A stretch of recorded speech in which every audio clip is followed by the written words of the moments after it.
apostolov jedinodravni i vseljenija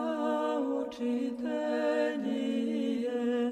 Vladiku всех молите, мир вселенной даровати и душам нашим